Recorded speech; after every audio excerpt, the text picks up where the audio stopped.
Thank you.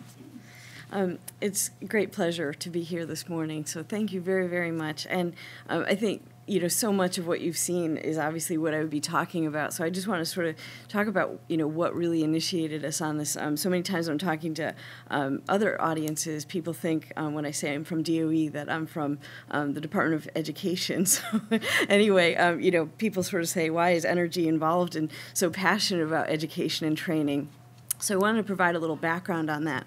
The Task Force for America's Future Energy Jobs made a case that our nation's educational infrastructure needed to be dramatically improved to produce the next generation of professionals needed to transform our nation's energy systems.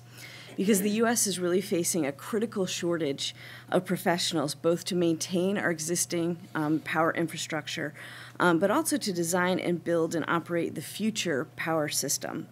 We're also looking at about a 40% retirement for existing utility sector.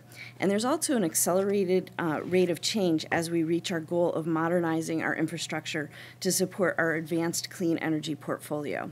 So we have sort of all these things coming together that's really making for a critical need for advanced education and training.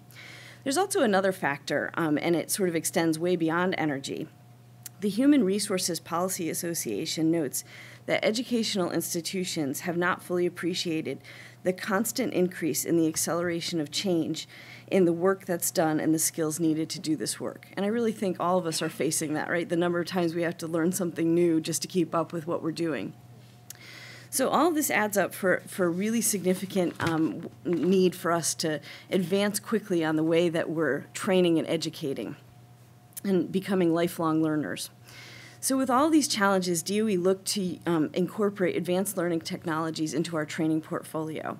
And we wanted to take advantage of online learning, but we didn't want to just generate groan-worthy PowerPoints, because that's too often what government does. And what we wanted to do was instead have people excited about new opportunities for learning. And so what we're hoping is that that's what they get when they open up some of the exciting things that are on NTER.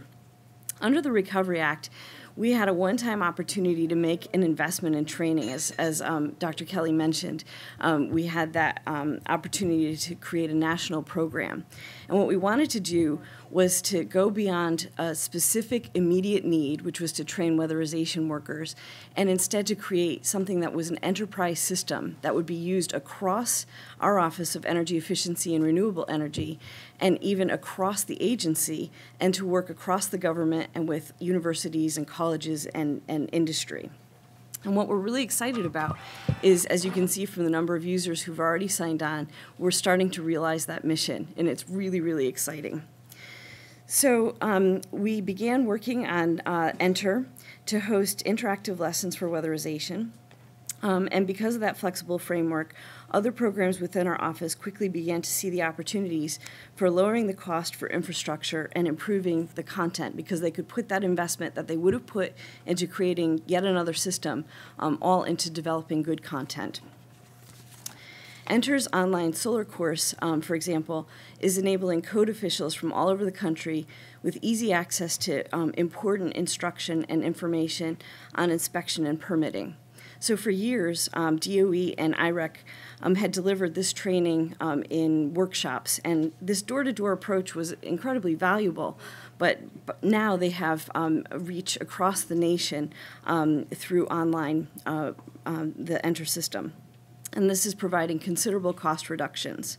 Similarly, our advanced manufacturing program, building technologies program, and several of the national labs are using NTER for education and training to serve our mission.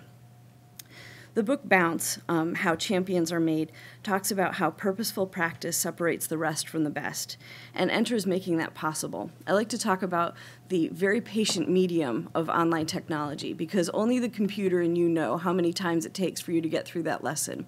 And so we're really excited about the number of opportunities that are being unveiled.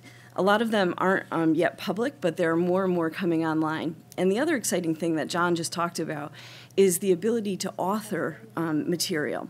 So again, as I mentioned at the beginning, with the number of people who are ready to retire, we're actually seeing the capability of them creating material. So as that knowledge walks out the door, we're asking them to sort of institutionalize some of that knowledge and create interactive learning. And we're very excited about transitioning that knowledge to the younger generation of workforce that's coming forward.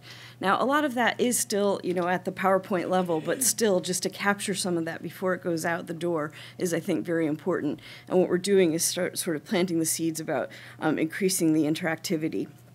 So as you can see from our speakers, NTER is already being used for training on things from healthcare to manufacturing. And we're receiving more calls from other agencies, colleges, and private companies for different applications every day. Their imagination extends what we thought was possible, and it's a really exciting moment. We've spent many long hours working on this project with SRI, and we're really, really happy to make it available for all with today's launch. So thank you very much.